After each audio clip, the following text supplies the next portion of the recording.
All right, good evening, everyone. We'll call this meeting to order, 6:30 on July 14th. We are here at the Oregon School District, the OHS Innovation Center. Let's see here. Meeting is called to order. Katie, could you please call the roll? Ms. Bijak? Here. Dr. Bush? Here. Ms. Garrison? Mr. Hensel? Here. Dr. Lakuta? Here.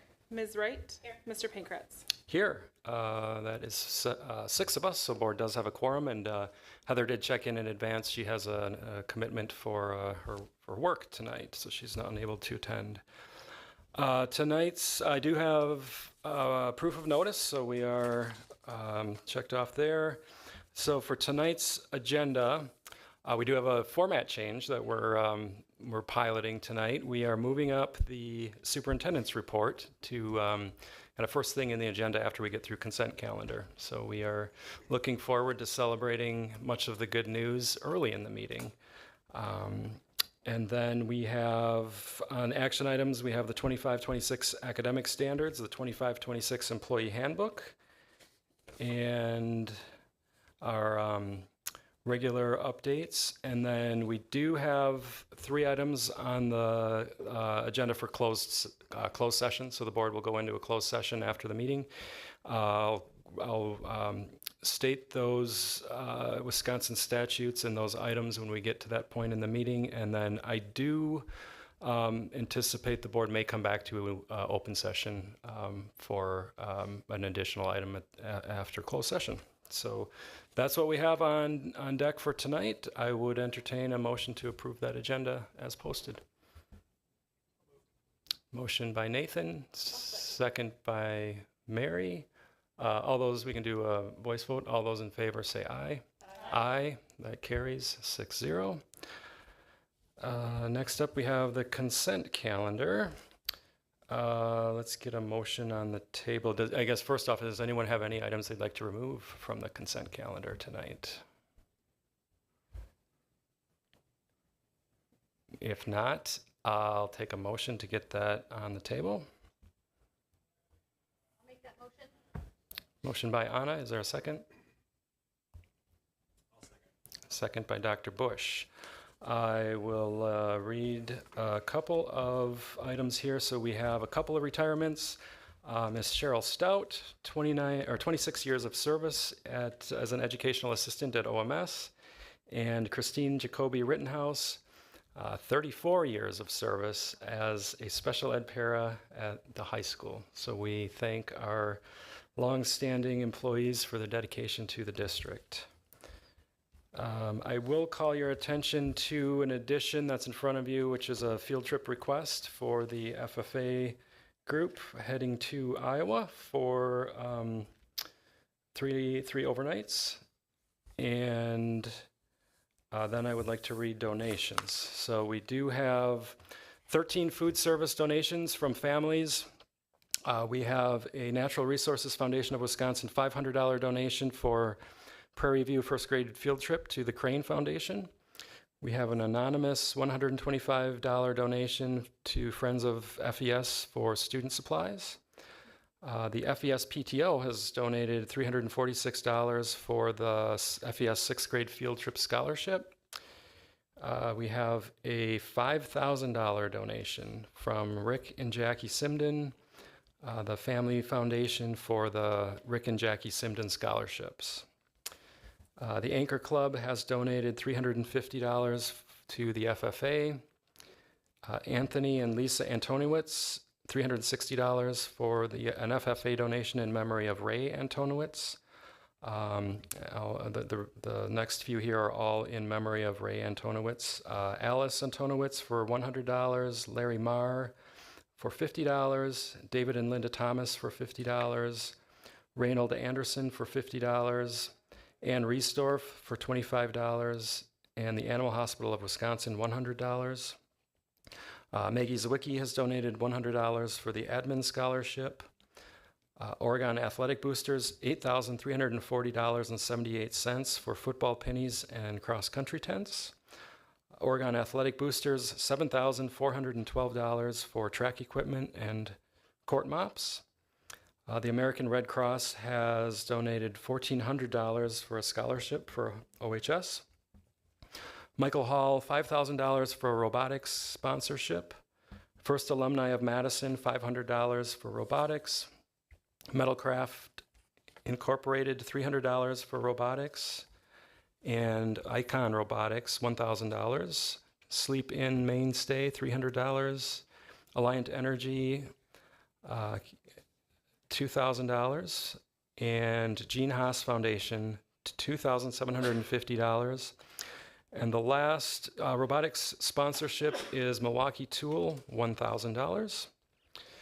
We have Culver's, $634.31, donation to OHS Softball.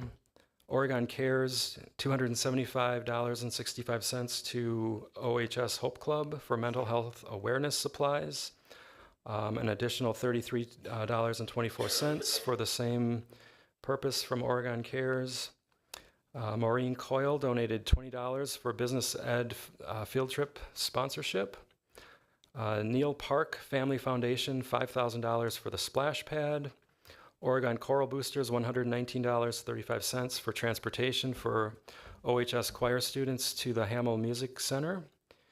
Academy of Sound, $1,000 for the startup of a new OHS Symphony Orchestra Club. Oregon Area Food Pantry, $1,007.50 for food service balances for students who do not qualify for free and reduced, but they did apply. The Ice Age Trail Alliance has two donations here. One, $596.95 for transportation for the Brooklyn 4th grade student field trip, and then $599.16 for the transportation for the Prairie View 4th grade student field trip. And then last one we have here is the Friends of Oregon School District, $6,312.85 for Avid Tutors and Be a Mentor. So that might be a record amount of donations. I didn't total it up, but that is a lot of donations, and we are very gracious for our very kind and generous community. With that, Katie, please call the roll. Ms. Bijak? Yes. Dr. Bush? Yes. Mr. Hensel? Yes. Dr. Lakuta? Yes. Ms. Wright? Yes. Mr. Pankratz? Yes. Consent calendar is approved, 6-0. All right, with that, we will turn it over to Dr. Bergstrom for the superintendent's report, student highlights. Thank you. So we're trying something new, as was stated, and we divided up the superintendent's report into individual student accomplishments, which will start off the meeting, and then events that impact much broader audiences toward the end. And then when school starts up again, we hope that we'll be able to bring in some individual students in the beginning to share too. So that'll be kind of exciting. And the first two individual students to highlight are both coming from our FFA chapter. And it was just approved that the board would allow the FFA officers to go for 3 nights to their training program in Iowa in August. And I was invited to one of their events it was in June. And after having just attended one national level event for FFA, it was state level event. I have never seen anything quite like it, and I am so excited for our students who get to be a part of this program and get to have those kinds of opportunities, such as Ashley Olsen. So congratulations to our recent high school graduate, Ashley Olsen. She won the Wisconsin FFA Veterinary Science Proficiency at the Wisconsin Association FFA Convention, which is the one I just spoke about. She discovered veterinary science was her calling after exploring the animal science field in her 9th grade agriculture class. So that started back in 9th grade. And to gain the skills she needed for her future career, she worked at Tail Waggers in Verona during her junior year of high school, where she gained further knowledge in animal nutrition, animal handling, proper sanitation protocols. She continued to build her knowledge, and she now works as a vet assistant at McFarland Animal Hospital, where she performs tasks such as providing vaccinations, drawing blood, client communications, and a lot more. So the Wisconsin FFA Association is a leading student organization that offers opportunities for things like this: premier leadership, growth, career success. Many thanks to Jillian Beatty, who is Ashley's advisor. And then we see Landon Schultz. Congratulations to FFA member Landon Schultz on winning the champion market hog of the Stoughton Fair. So our students have been at fairs for a good portion of the summer already as a part of their FFA experience. The Stoughton Area Fair allows Landon to learn more about the pork industry while developing entrepreneurial skills and swine management. We're super proud of you, Landon, and we're going to be having a podcast on Friday at the Dane County Fair with our group of students who are competing there. So, as I stated, they are really working hard and representing us well this summer at all of the area fairs. And that's it for student highlights. I'll talk more at the end. Great. Thank you very much, Dr. Bergstrom. Next up, we have public comment. I understand no one is registered, and I don't see anyone here for public comment. Oregon Education Association report. No one's here for that either, so we will move right to C1, which is the 2025-26 academic standards. Dr. Tanner, welcome to the podium.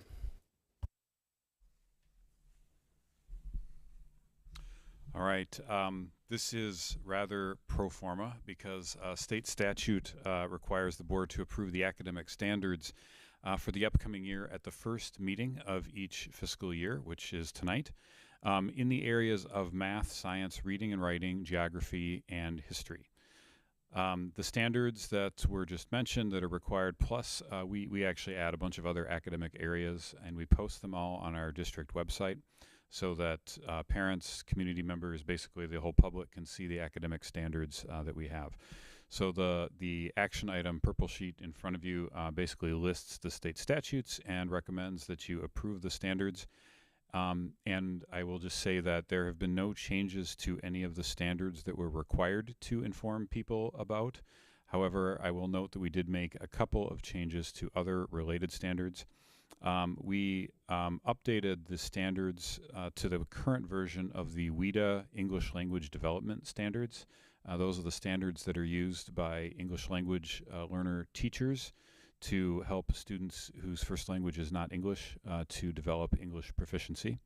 So we were using a sort of an older version, and so we decided to move that to the forefront. We've been doing a lot of work, as we've been telling you, with our English language learners, and so adopting the most current version of WIDA standards just makes sense.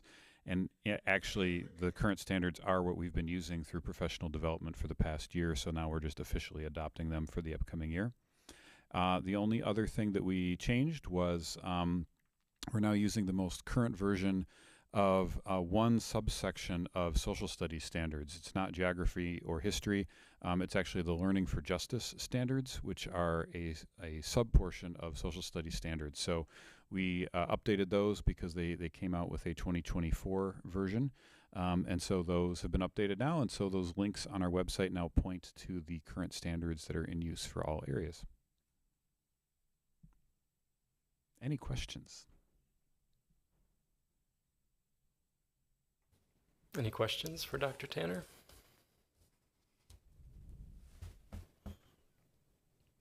If not, I would take a motion. I'll make a motion to approve C1, the academic standards for 2025-26. All right, motion by Mary. Is there a second? Second by Anna.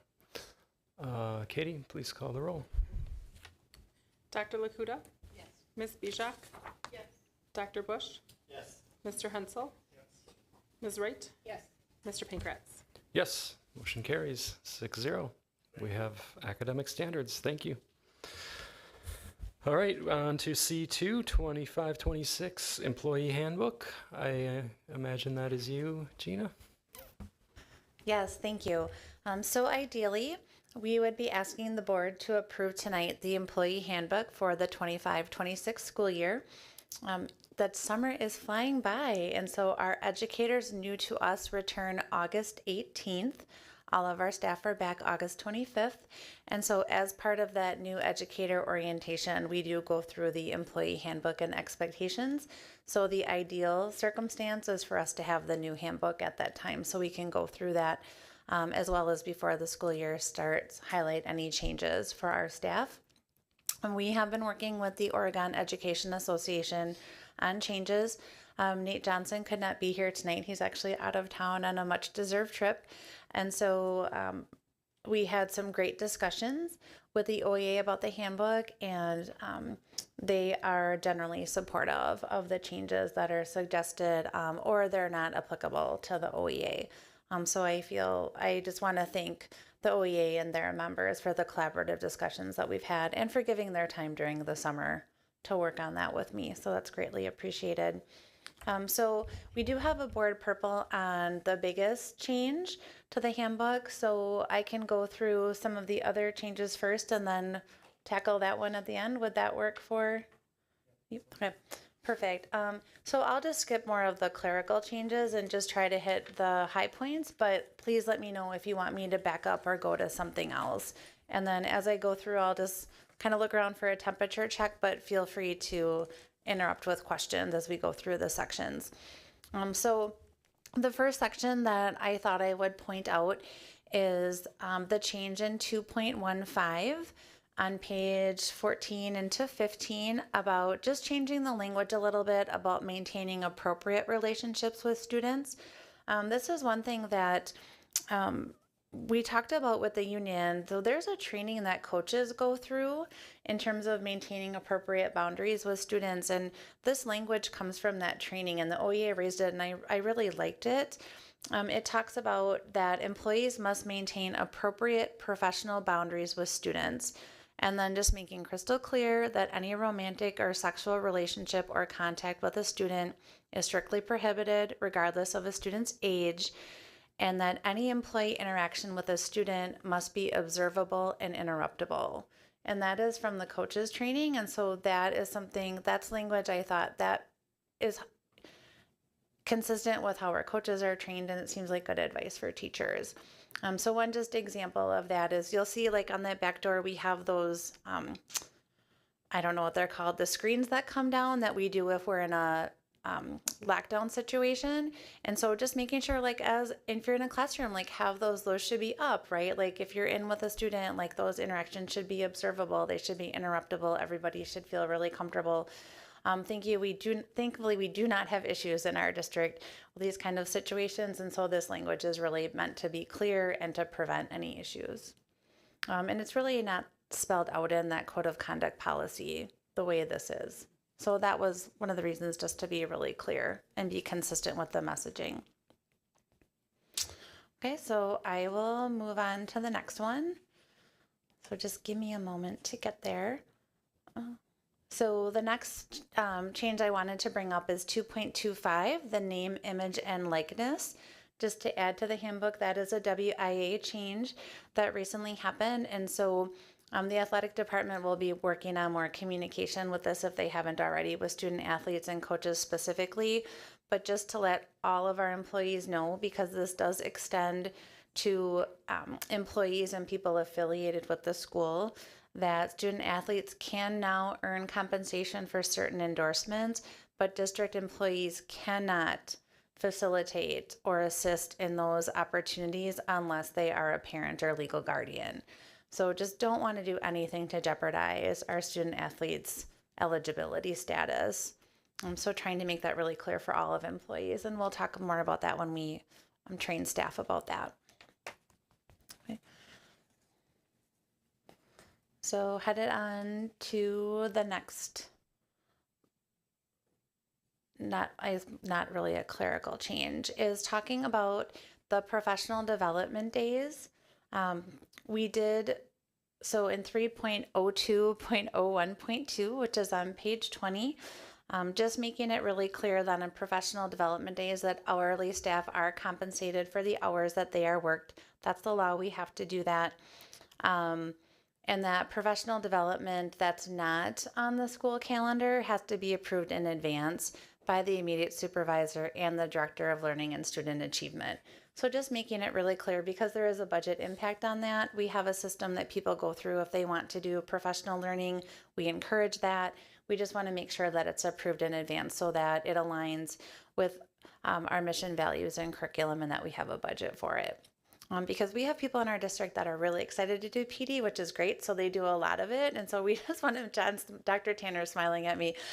We just want to make sure it's improved in advance so people aren't disappointed, right? And we're able to compensate everybody, which leads into 3.02.01.3, which talks about the expectations for staff when we start the January late start for PLC time. So really making it clear to our employees, we know that this is a big lift for our families. We know that is a key strategy for increasing our student achievement. And we just want everyone to know that that is a time that staff must prioritize. And that we need support staff here to also help with our childcare that we're going to offer K-6. So reassuring them that they will have time, that they will be paid for, that they will do their normal schedule on Mondays, and we will have really important duties for them as well. Okay, so I will just keep going.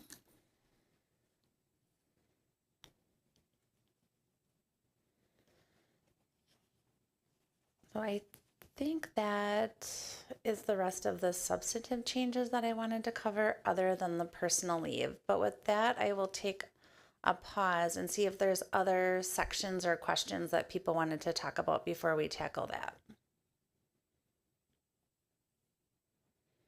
Okay, then we will jump into the big change, and we have outlined it in the purple. So I just wanted to refresh everyone's memory about here. And so if you recall, in 2024, we had a task force to study professional sustainability, and Ms. Bijak and I were on that task force. And one of the recommendations that came from the task force was to find more flexible leave options. And so one thing we did pilot last year is we didn't change the amount of leave that employees had. So they had, full-time employees have 11 days. So they had 9 sick days and 2 personal leave days. And so we piloted last year changing to 3 personal and 8 sick. So the 11 total stayed the same. We just switched one of the days. We do have, I would say in our handbook, there's many uses for sick leave. We try to be very family friendly in our district. And so if you or a household member has a medical appointment, has an illness, has an IEP 504 meeting, you can use your sick leave for those things. You no longer have to use sick leave for telehealth if it's on your prep time. And so our sick leave is expansive, but it's still not the same as personal leave, right? Teachers can use and school year staff can use personal leave for a whole host of things. And so we were piloting that just to see, can we make sure that we have the fill rates because we know that we have a substitute shortage. And then also, can we make sure that we have the budget for that if we do have a number of employees that are taking more leave, right? And so looking at the data and receiving the feedback from staff, we feel comfortable as a district administrative team recommending that we can change that to make that a permanent change to the extent that the handbook language is permanent, right? That we found that we had good success with that change, a lot of positive feedback from our employees. One of our metrics was to see if staff reported that their workload was more reasonable. Because we know that you can be more efficient and healthier when you take breaks, right? And so we did move the needle on that. And that was one of our goals, to keep growing. That was one of the goals of the task force, is to keep getting more positive in that direction. And then also I would say too, from a financial standpoint, what was interesting is that only 1/3 of educators used that leave. And 50% of our support staff. So I do feel like it was a benefit that our staff had, but it certainly wasn't, I don't feel that it was abused, that people really took it who needed to take it. But I'm just always grateful that our staff who are school year people prioritize being here when the kids are here. And our data really showed that for last year.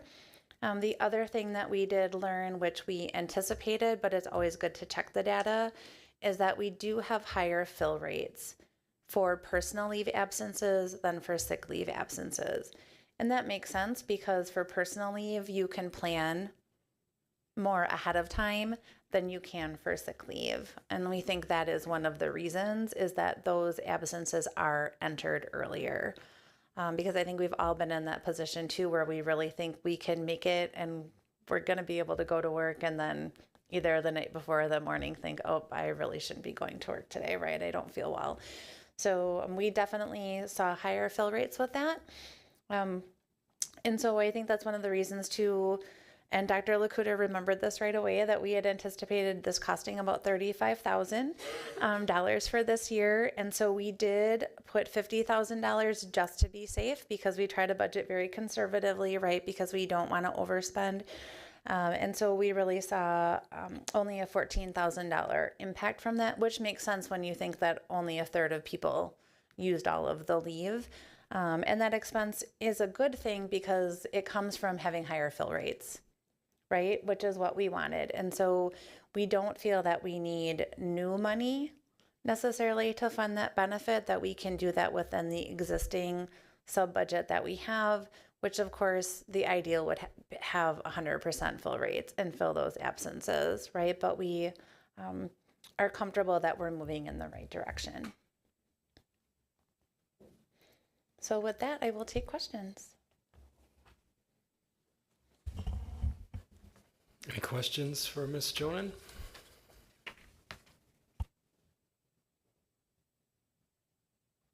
Dr. Bush, go ahead.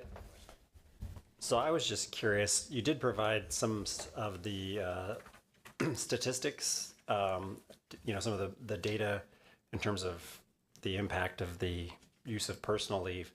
I was just curious if you know, or there's an idea or just a general sense of how many or a percentage of people who used or tapped into that additional 8 hours. So you had the 16 hours of personal leave, right? And now it's 24. Right. Do we know how many people took the opportunity to use that additional 8 hours? I do. Just give me a moment. I just have to find the right spreadsheet. And I have to also thank Julia Bavery in the HR department, because she has been crunching a lot of numbers the past month for me to prepare this recommendation for you. So just give me one moment. Okay. So I think I understand what you're asking. So we had, I have to do the math in my head. So we had 217 teachers who used 16 hours or more, and we had 122 teachers who used 24 hours or more. So the difference between that is about 95. So 95 teachers used 3 days instead of 2. Does that answer your question?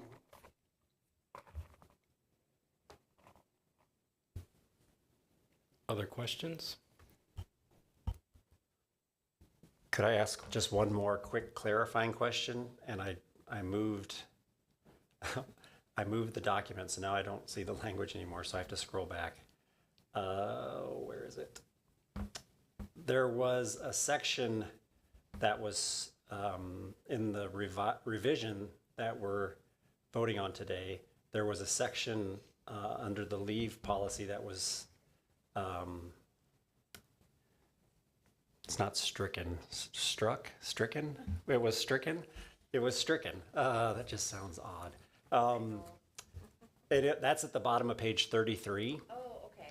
Hours taken as personal leave shall be used for court appearances, legislative hearings, income tax audit, or any similar personal business. Was the rationale for striking that, the way that read to me was almost like that's what personal leave should be used for and nothing else, which doesn't seem like that's the way it should read, but that's almost how it read to me. Was that the reason for that change?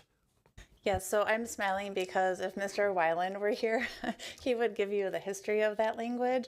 And so we've talked about it, and because he was here when this all developed, right? And so the idea, you're exactly right, behind the language was that full year employees who had vacation, it was to draw a distinction between vacation and personal leave. So that personal leave could only be used for those things that were otherwise not within your control, right? Like the things you see, court appointments, closing on a house, having to go to court. And so I would say that has been a lot of us to administrate and have a lot of conversations about, and has just taken a lot of time internally that we would just like to spend elsewhere and just have it be the same standard as school year staff.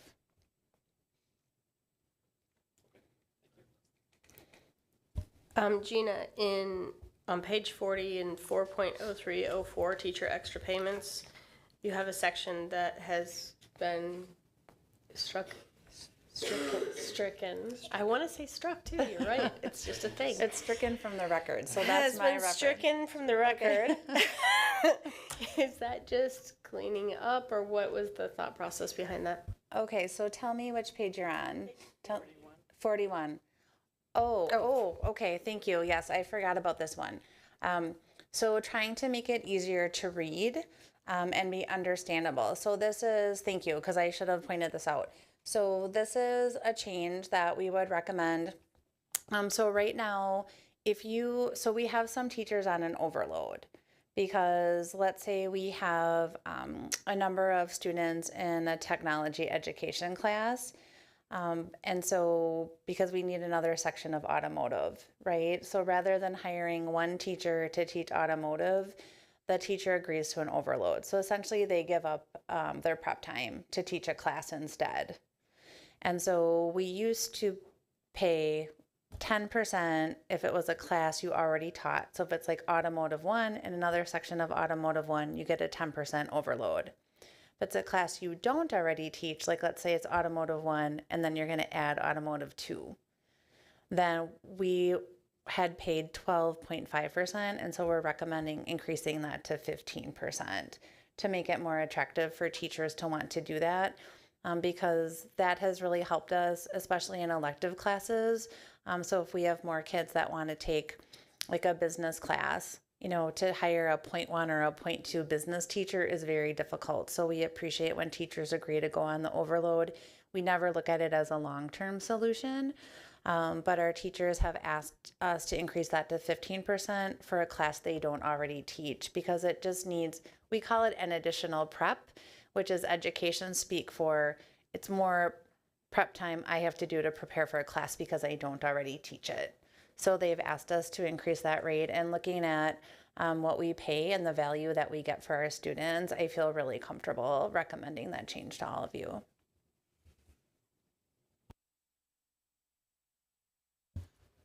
Any other questions?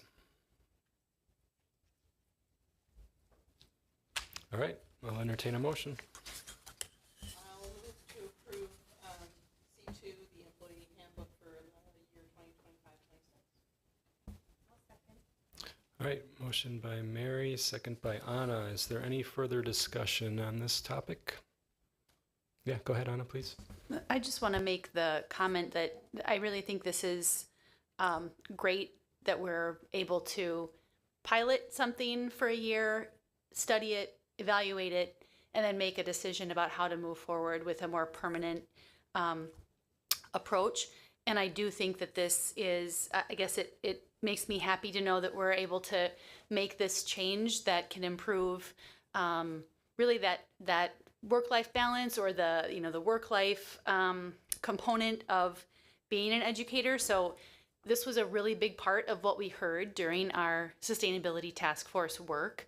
And it's just really great to see us taking action and seeing some of that come to fruition. So I appreciate the work on that, Gina. Thank you. Thanks, Anna. Any other discussion? All right, Katie, please call the roll. Dr. Lakuta? Yes. Ms. Bijak? Yes. Dr. Bush? Yes. Mr. Hensel? Yes. Ms. Wright? Yes. Mr. Pankratz? Yes, motion carries 6-0. We have a handbook. Thank you, Gina. All right, next up we have committee reports. We'll start with Vision Steering Committee. That's Anna. We have a meeting this Wednesday at, remind me, 5:30? 5:30 at, where is it held? District office? At the district office. Well, now that I know where I need to be on Wednesday at 5:30, you all now know too. So that will be this Wednesday. Great, thank you, Anna. And we have policy. Mary. We had a policy meeting on the 30th of June. We were talking about naming of facilities and lands, but took no action at that time. Additional conversations to be had. Our next policy meeting is July 21st, and I actually don't recall where. Oh, I have to get I wasn't planning on saying where. We're in the main conference room, but we may move that now because that wasn't the most accessible, right? We had to watch the door and watch for people, so stay tuned. We'll see if we can find a better location for that. Sounds good. And that is at 6 o'clock. Thank you. And that's all. Thank you, Mary. Next, we have Wellness Committee, and I can't remember who our rep is. Is that? Oh, Anna. Oh, yeah. I was going to do this last time and didn't, so I have some notes. Hang on. Let me just pull those really quick. I'll give a quick overview. Okay, see, it's right here. I even have it to the page. Wellness Committee. All right. So there was talk about really what I found interesting is that there were a couple of students who were at the meeting that are part of a group. Let me find it. The Student Wellness Committee, Avery and Layla. They talked about some work with the Ecos Club, which is an environmental engineering and sustainability club for kids who are interested in things like that. They're looking at ideas on how to make OHS greener, looking for resources for volunteer hours, opportunities to do work in the community for volunteer hours for the high school kids. It was really cool to just have these two gals at this meeting who were really excited and friendly and adorable, and I just loved having them. And it was a Teams meeting, so that we were just virtual, but it was just really cool to have that voice reflected in the work that we're doing in wellness. And then each school kind of went around and gave a report, which I won't go through the details on that. There were a couple of things, though, that I did want to focus on. There was, in Prairie View, they talked about their movement room opening up and offering increased hours in their Zen Den, which they were staffing creatively with some of their administrative team. But they really talked about how that's been a resource that's been used quite a bit at their school, and I found that really interesting to learn more about. And they are looking to add more ADA compliant playground equipment. So that seemed to be a theme at Prairie View as well. And I'm sure that that's a situation at several of our playgrounds. So I think that's an important thing for us to be striving toward, making that more equitable and available for all. There was an update for the pool. In January 2024, they installed the solar panels there. It cut the energy usage in half, so that was a great story to learn more about. They talked about, kind of as a committee, working to establish a wish list to improve or elevate the work in wellness just overall. And one of the comments came from one of the students. Avery suggested looking at using their composting in the high school to use in their community gardens, because they're talking about a lot of fruits and veggies that are required for kids to take are not often being consumed by the kids, and that might be an opportunity to consider something like that could be collected at the school and then used within some community gardens as a source of compost. So really interesting discussion, and that's my report.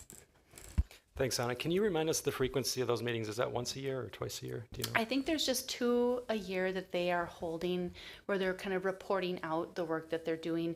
There is an initiative this year that they want to focus on updating their wellness report card. And that is a bigger lift, I think, for this group. So they did talk about refocusing their attention on their report card to really tell the good news, but also talk about what things they could be doing better to further the mission of the Wellness Committee. So they're looking to update it for the fall, this coming fall, finalizing it in the spring, and they're looking to create a subcommittee to work on it. So that's going to be one of their big projects, I think, that this group wants to bring back to forefront. Yeah. Great, thank you. All right, moving on to informational items, visioning and strategic planning, teaching and learning update, and our superintendent's report. Take it away, Dr. Bergstrom. Thank you. So this evening, I'll be talking about, and when I speak in the superintendent's report, many of the things that are on here, particularly the portrait of a graduate, and also the fact that the board is in the middle of the process of updating their priorities so that they will begin in 2025 and move forward for 3 years. I believe it was, we have a little bit of work to do still in priority 2 as far as board approval, as well as priority 4. So stay tuned for some updated priorities. That doesn't change the work of the direction of the board, but gives more precision to how we talk about it. Which will, of course, do the same for us at the goal level. And I can't believe how fast this is coming up on the beginning of school is coming up on us, but our cell phone policy that we spoke about all last year, we'll be implementing that policy right away as the school year begins. And so we're taking every opportunity to continue to educate students on what that means, as well as our parents. So we'll be talking more about that at the next meeting in August, so people know what we're planning to do.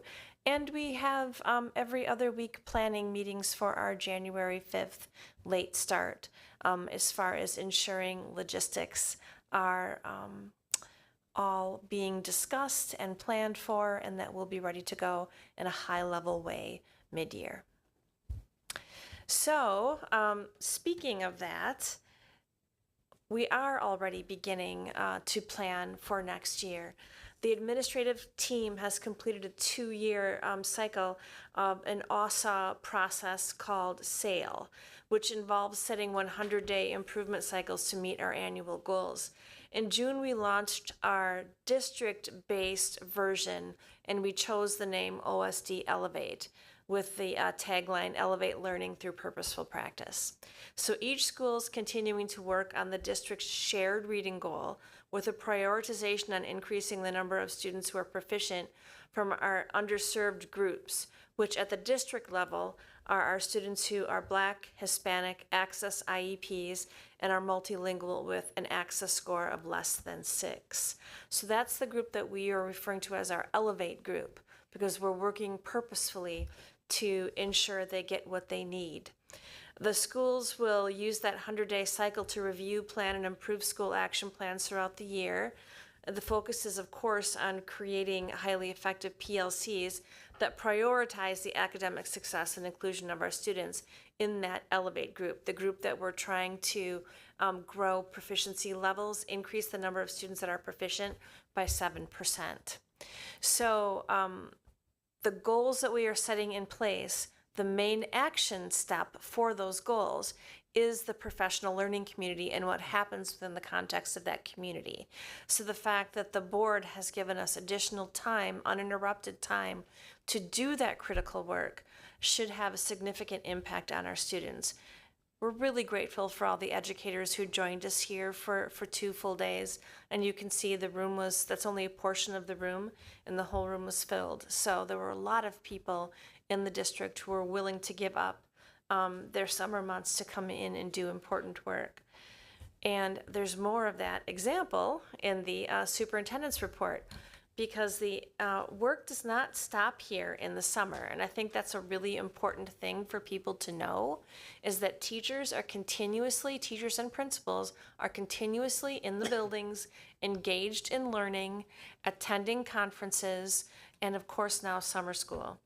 So this is an example of learning that's taking place in the summer, because Forest Edge Elementary School was the proud host of the Wisconsin Association of Business Officials Summer Custodial Conference. It's a beautiful building to show off. We all know that. It was a great day of learning for all who attended, and we want to give a special thank you to Wisconsin men's head basketball coach Greg Gard for serving as the keynote speaker. That was a special plus to the Wisconsin Conference. This is really a celebration of summer semester. right? Summer semester 2025 is in absolute full swing, and we're having a great time with our students. We love being able to offer something for everything, for everybody. We have reading, music, baking, art, movement, math, sports, and so much more. And once again, we're very grateful to our amazing teachers, our paras, our administrators, and interns for making this fantastic summer option available for our students. Really, people continuously go above and beyond, and we just have the best kids. They come ready to do whatever we ask in such an enthusiastic way. They spread joy very bountifully. So another great example of learning is the Rome Corners and Forest Edge Mega Math Meet this year.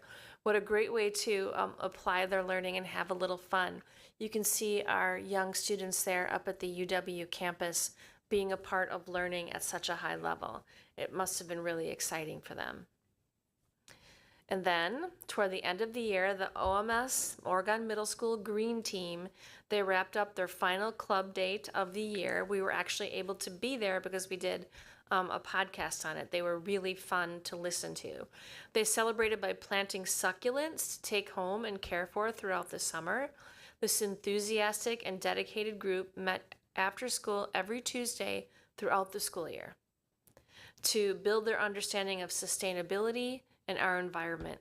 We love and appreciate their passion for this topic and their willingness to continue to learn and serve our community and to really have a good time. That was quite evident in our visit. So a big thank you to Mr. Marr, who just recently retired, and Mr. Mitchell for advising this wonderful team.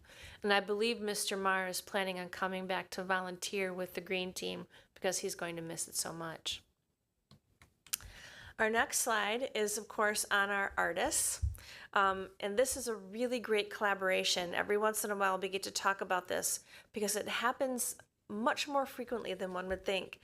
The Oregon High School ceramic students were paired with kindergartners who drew an animal in that classic child style that we often see. And then the high schoolers were challenged to translate the flat drawing into an adorable 3D sculptural likeness. This process was fun and engaging, and it fostered creativity and collaboration. And both groups were excited to work together and then to see the fun results. So thank you to our amazing educators, Ms. Coutre, Ms. Smith, and Ms. Strutt for organizing this fun and impactful activity. I think those little 3D objects will be something that the students have in their bedrooms for many years to come and think about fondly. This is another amazing art project that people think about fondly for years to come. So if you check out these amazing portraits created by our OHS Art and National Art Honor Society members, this project offered an opportunity for our high school students to connect with children across the world in Malawi who have faced substantial challenges such as violence, natural disasters, extreme poverty, and many who really don't own any personal belongings. So these beautiful handmade portraits will be delivered to Malawi this summer. So once again, thanks to Ms. Coutre for sharing this impactful experience with our students. Our students receive a photo, and the students in Malawi would get a personal portrait back.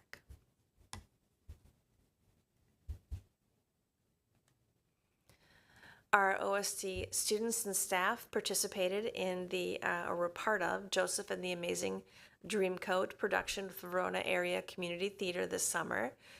It was a great show, and we love seeing the fun things that our students and staff do in the summer months. This is an amazing educational experience, and we love the fact that so many people are involved in it.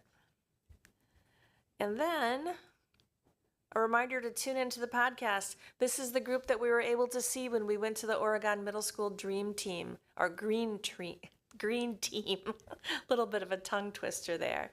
So check out the podcast because the students were really fun and they had a lot to say, insightful things to say about the importance of being environmentally literate. So you can find all of the episodes at oregonst.org/podcast. And that's it. Excellent. Thank you. All right, we are now at closing. Future agenda. So if you remember, we have canceled our second meeting for July, so we will get back together on August 11th, the second Tuesday in August. Checkout. Anything for checkout? We'll start with you, Mary. I just wanted to, I think I've already mentioned, but August 11th, I will be on vacation. So I will not make that meeting. All right, thank you. Dr. Bush, checkout, anything? Leslie? Anna? Nothing for me. Nathan? Okay. All right, so now we will consider adjourning to closed session for item G1, G2, and G3. That's discussion about negotiations with the Oregon Educational Association regarding the collective bargaining agreement and staff compensation for the 25-26 school year pursuant to 19.851C and 19.851E. Also, item number 2, we will discussion regarding district administrators' performance evaluation for the 24-25 school year pursuant to Wisconsin statutes 19.851C. And item number 3 is discussion regarding district administrators' contract for 2025-27 pursuant to Wisconsin statutes 19.851C. So I will take a motion to that effect to go into closed session. I'll make that motion. Motion by Mary. Is there a second? I'll second. Second by Dr. Bush. Katie, could you please call the roll? Dr. Lakuta? Yes. Dr. Bush? Yes. Ms. Bijak? Yes. Mr. Hensel? Ms. Wright? Yes. Mr. Pinkratz? Yes, motion carries 6-0. We are in closed session at 7:22. Thank you.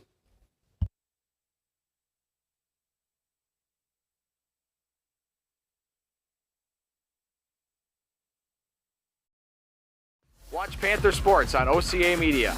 He might have a shot. And that's a goal. That's a goal. That's a great. Nice placement. Charlotte coming up from that back post. She goes to Charlotte. She comes around. Yes! One on one. Puts it in the goal!